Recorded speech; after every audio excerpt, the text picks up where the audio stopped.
नमस्कार प्यारे साथियों, स्वागत है आप सभी का आपके अपने प्यारे परिवार पर। प्यारे साथियों, टेट को लेकर आपको एक बड़ी अपडेट देनी है।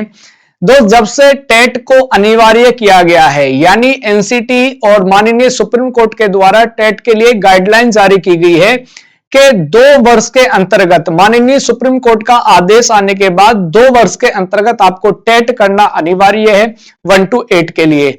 और साथ ही साथ जब से यूपी टेट का नोटिफिकेशन आया है प्यारे साथी, तब से हमारे जितने भी सीनियर शिक्षक हैं, वरिष्ठ शिक्षक हैं, वो सड़कों पर उतर गए हैं। डेली भाई वो अपने अपने तरीके से विरोध दर्ज करा रहे हैं। कभी वह ऑनलाइन के माध्यम से, कभी सोशल मीडिया के माध्यम से, और कभी रैली और आंदोलन के माध्यम से भाई वह अपना विरोध प्रदर्शन कर रहे हैं। अब वह 4 अप्रैल को दिल्ली के रामलीला मैदान में आंदोलन कर रहे हैं और दोस्त 13 अप्रैल को एक बड़ा विरोध दर्ज करने की रणनीति बना रहे हैं। क्या टेट को भाई जो आरटीई लागू किया गया था उसके बाद में एनसीटी के द्वारा टेट को अनिवार्य किया गया, जबकि जितने भी हमारे शिक्षक वर्ग है उन्होंने उस समय के लिए जो भी योग्यताएं थी, जो भी एलिजिबिलिटी थी, उसको पास करके यहां तक आए हैं। लेकिन बाद में किसी भी कानून को थोपना या पात्रता जोड़ना ना तो मानवीय रूप से सही है, ना ही कानूनी रूप से सही है। यानी शिक्षकों के अपने अपने तर्क है, उम्र के हिसाब से, सोचने समझने के हिसाब से, और अतिरिक्त भार बढ़ाने के लेकर भी वह समय समय पर अपना विरोध दर्ज कराते रहते हैं। तो क्या यह टेट की अनिवार्यता सही है, इस पर आज चर्चा करेंगे कि भी समाचार पत्रों में क्या चल रहा है। सबसे पहले बात करेंगे टीईटी अनिवार्यता का विरोध हो रहा है। 13 अप्रैल को एक बड़ा प्रदर्शन है और 4 अप्रैल को दिल्ली में आंदोलन है। समाचार पत्रों में 2-3 दिन से लगातार भाई इसके लिए बार बार अपने विरोध को दिखा रहे हैं। तो यहां मैं आपके साथ साझा कर रहा हूं, टीईटी अनिवार्यता के विरोध में 4 अप्रैल की रैली की तैयारियां तेज हो चुकी हैं। क्या मामला है, पहले मैं बात करता हूं 4 अप्रैल को, फिर बात करते हैं 13 अप्रैल को, ठीक है। और ये 2 दिन के समाचार पत्र की खबर है जो कि आपके अमर उजाला की है।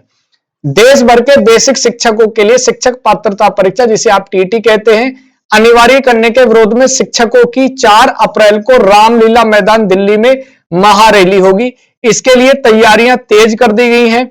हर जिले में समन्वयक यानी कोऑर्डिनेट तैनात किए गए हैं। इन पर जिलों में तैयारियों को देखने की जिम्मेदारी होगी। और टीएफआई के राष्ट्रीय अध्यक्ष जो डॉक्टर दिनेश चंद्र शर्मा हैं ने हाल ही में लखनऊ में प्रदेश प्रभारियों की बैठक की है, जिसमें उन्होंने सभी जिलों से ज्यादा शिक्षक इस रैली में शामिल करने का निर्देश दिया था। इसी क्रम में उन्होंने सभी जिलों के समन्वयक भी तैनात किए हैं।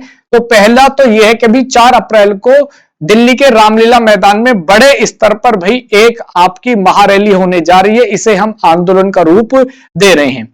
दूसरा अगर मैं कहूं तो दोस्त, उसी के लगभग 7 से 8 दिन बाद आपका 13 अप्रैल को मशाल जुलूस है। अखिल भारतीय संयुक्त शिक्षक संघ के बैनर तले टीईटी अनिवार्यता के खिलाफ शिक्षक 13 अप्रैल को मशाल जुलूस निकालेंगे। इसके लिए बुधवार को बैठक कर रणनीति बनाई गई है, ठीक है। बुधवार को महासंघ के संयोजक सुशील कुमार पांडे ने बताया है, सभी जिलों में आयोजन की सफलता के लिए व्यापक जनसंपर्क पर जोर दिया गया है। 1 दर्जन शिक्षक संगठन इस जुलूस में शामिल होंगे।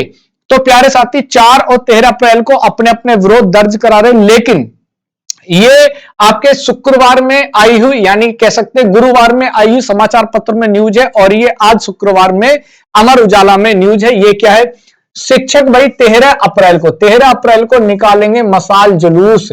ये क्या है, ये लखनऊ से खबर है। शिक्षक पात्रता परीक्षा टीईटी की अनिवार्यता के विरोध में 13 अप्रैल को प्रदेश भर में करीब 5.5 लाख शिक्षक, कितने भाई, करीब 5.5 लाख शिक्षक जुलूस निकालेंगे। अखिल भारतीय संयुक्त शिक्षक महासंघ की जो प्रदेश स्तरीय बैठक है उसमें शिक्षकों ने टीईटी अनिवार्यता के विरोध में रणनीति बनाई है, ठीक है जी।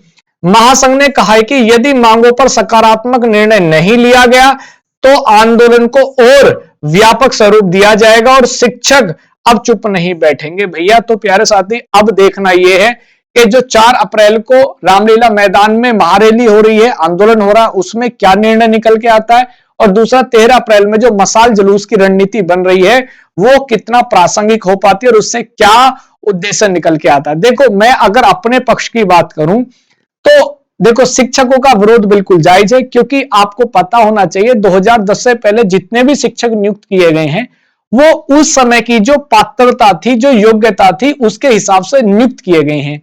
बाद में किसी प्रकार की पात्रता जोड़ना, बाद में किसी कानून को उन पर थोपना सही नहीं है, मानवीय रूप से भी सही नहीं है और दोस्त कानूनन रूप से भी सही नहीं है।